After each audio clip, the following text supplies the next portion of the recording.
Support for this podcast comes from the Central Valley Journalism Collaborative, connecting communities with the resources, infrastructure, and networks to ensure a vibrant local free press. From KVPR in Fresno, this is Central Valley Daily. It's Thursday, January 15th. I'm Elizabeth Arkalian. Student enrollment in the Fresno Unified School District has been continually declining.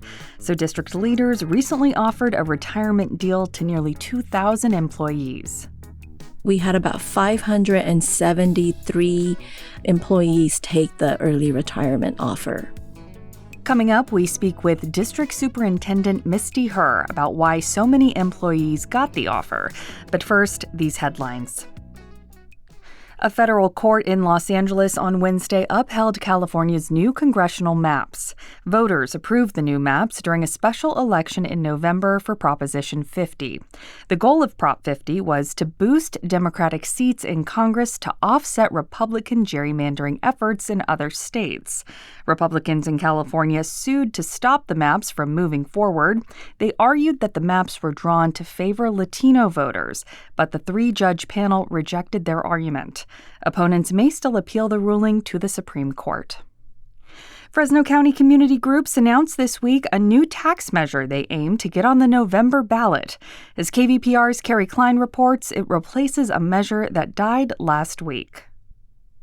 The proposal is a sales tax to fund transportation projects in Fresno County. If it sounds familiar, it's because it's just like Measure C, a current transportation sales tax that expires next year. The Measure C renewal effort collapsed last week over policy differences. The new initiative is also a half-cent sales tax, but the focus will be on local roads and projects rather than regional ones. Clovis City Councilmember Lynn Ashbeck says that's because this is led by community members rather than county leaders. This plan was built, as you've heard, through direct input from community members, stakeholder groups, and was led by a citizen committee representing every part of Fresno County. In fact, it was a dispute with county supervisors that ended the Measure C renewal process. Organizers say they aim to qualify the proposal for the November ballot by April. For KVPR News, I'm Carrie Klein. California lawmakers are advancing a $10 billion bond to fund affordable housing. Their goal is to get the bond on the June primary ballot. It includes funds for wildfire prevention, rental assistance, and first-time homebuyer support. Meanwhile, a rent control proposal failed in the Assembly Judiciary Committee. It would have capped rent increases, but faced opposition from landlords and realtors. A UC Irvine study found groups of lightning ignition fires were behind some of California's most destructive wildfire years. Cap Radio's Manola Sakaida has more. The report found that having many ignitions in close proximity, which can happen when lightning starts fires, can boost their spread. Rebecca Schulten is a UC Irvine postdoctoral researcher studying wildfires. She says improving California's ability to forecast lightning events could help when managing them. I think a big part is actually better forecasting, because if we know where and when it happens, then it's also going to be easier to deploy your resources. Schulten says lightning ignition fires can also be difficult to manage because they often happen in remote areas. That can mean fewer resources are readily available to respond to them. She says better forecasting would help teams be better prepared in more remote circumstances and also be more informed. In Sacramento, I'm Manola Sakaida. An international animal rights group has placed the Fresno Chaffee Zoo on its list of the 10 worst zoos for elephants in North America. The group, known as In Defense of Animals, is critical of zoos for so-called breeding practices around elephants. The group says elephants can live up to 60 years in the wild, but their lives are shortened when they're held in zoos. The Chaffee Zoo rejected the claims in a statement to local media. They also said they've been accredited by the Association of Zoos and Aquariums since 1979. A decade ago, Fresno zookeepers also took part in a national initiative to boost the welfare of captive elephants.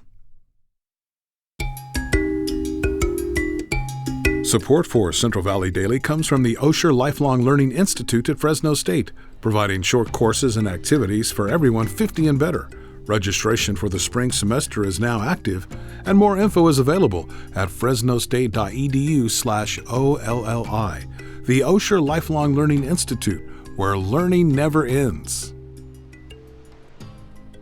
And now to our main story. More than 500 teachers and staff with Fresno Unified recently accepted an early retirement deal. Their departures are set to save the district upwards of $50 million over the next 5 years. It's worth noting that a majority of the people who accepted retirement are teachers, and this comes at a time when the district has fewer students in the classroom because of declining enrollment. So, how will this cost-saving measure help the state's third-largest school district move forward? To find out, today we're speaking with Fresno Unified Superintendent Misty Her. Misty came to the KVPR studios to discuss the district's retirement incentive. Misty starts by explaining why the district proposed this option to retirees in the first place. Let me give a little bit of context about why we even did the early retirement. Fresno Unified, we are in declining enrollment, and so we're losing about 1,000 students a year, and we haven't really bounced back when it comes to average daily attendance from COVID. And with that, we have to go back to how do we right size our district again? So we were a district of 80,000 in 2002, and that has, continuously gone down. We've been using the number 70,000. We're about 67,000 students, right now. And so, over the years, as we have received LCFF dollars, and then with the COVID ESSER relief, dollars, we've added and added and added, but we've never really gone back to reassess to say, while our enrollment has declined, we kept adding all of these, things to our district. So now how do we go back and how do we thoughtfully and purposely right size our district to the number of students that we have right now? So the early retirement was done in so that, one, to honor the work that our retirees have put into our district. I mean, some of these people had 40, 45, 50 years in our district. But also, as part of right-sizing our district, there are going to be some strategic abandonments that we do, some increases in standard of completion for us, and some decreases in the standard of completion for us. And so this was one part of the plan to go back and right-size. And so we offered the early retirement. It was for anyone who is 55 years and older. Mm-hmm. And out of that, we had about 573 employees take the early retirement offer.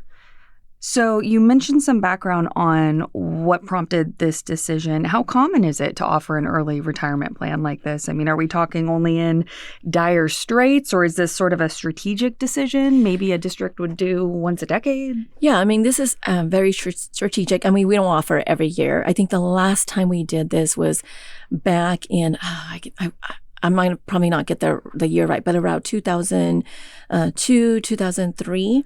And that's when we were in a financial crisis in the district. I was a teacher and then moving into an administrator at the time. And that's, if you think about that time, 2000, if you go back and you just search. I think it was about 2010. Yeah.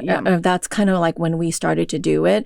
And so we haven't offered it since. Okay. And so what we're doing is actually, to your point, very strategic. Okay.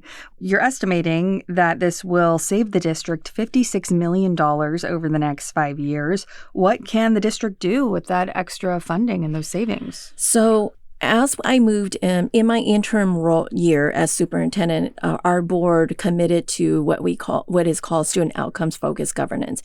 And we developed a set of very strategic 4 goals and 4 guardrails. And so now what we're going to be moving into is we're going to be moving into our strategic plan. So we have goals and guardrails. We have interim goals, interim guardrails. We have initiatives now that are going to be in alignment to those goals and guardrails. And so what we're going to be moving towards now is aligning our initiatives to those goals and guardrails, and then aligning our budget to those goals and guardrails so that everyone knows this is where the ship is going. This is where we need to land in 2030, because we are going to have a 5-year strategic plan. And so we're really looking at our resources of time, people, and treasure, which is our budget, all in alignment to those goals and guardrails. That's where everything is going to go. You know, some people might be thinking that, of course, school districts need to be doing all they can to save money, but I could see some critics saying that all these teachers retiring could put student education in jeopardy. They're taking a lot of institutional knowledge, they're taking a lot of experience with them. How should members of the public square those concerns with the district's goals? So that is absolutely right. I mean, I was a little nervous because when I looked at it, and I'm like, some people, they have years. I mean, think about it. I've been in the district for 33 years. That's 33 years of when I started as a paraeducator, right? Until, now being superintendent. And so for some of our people, they're taking like institutional knowledge with them. And so before they go, we're going to try to download all that information, especially, people who are working on very, strategic things at the district office, download and get all that information. We've been doing a lot of cross training. So what people know is not dependent on one person and what's in their brain, but how do we get like tons of other people to know it? But in terms of like, especially our teachers, there are going to be teachers that are going to be leaving with so much knowledge. And so that's where the partnerships with the universities, with the hiring that we're going to be doing. If you haven't seen, we've already started putting, hey, come and work for us. We want people to come and work for us because we want to make sure that, there's training that happens, way ahead of time.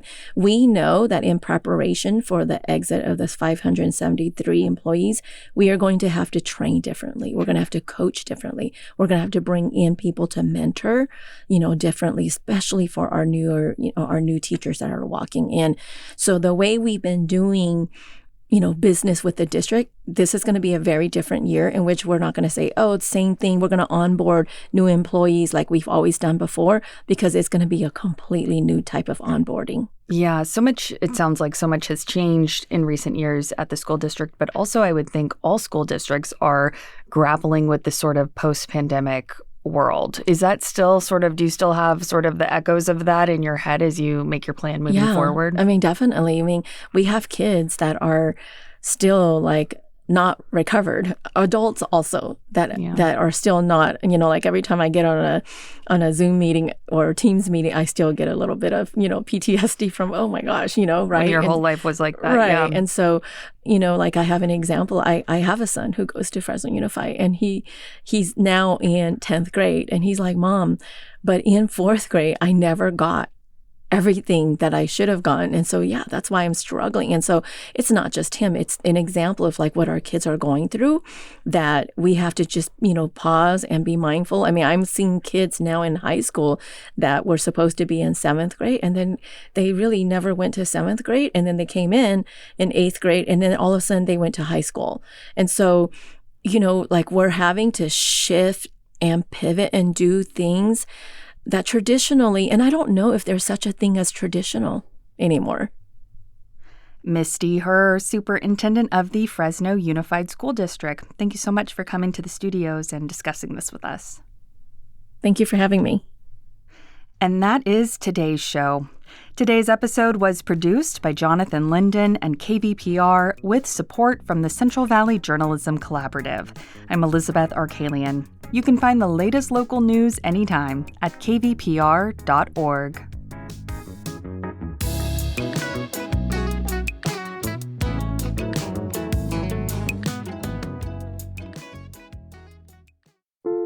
How does AI even work?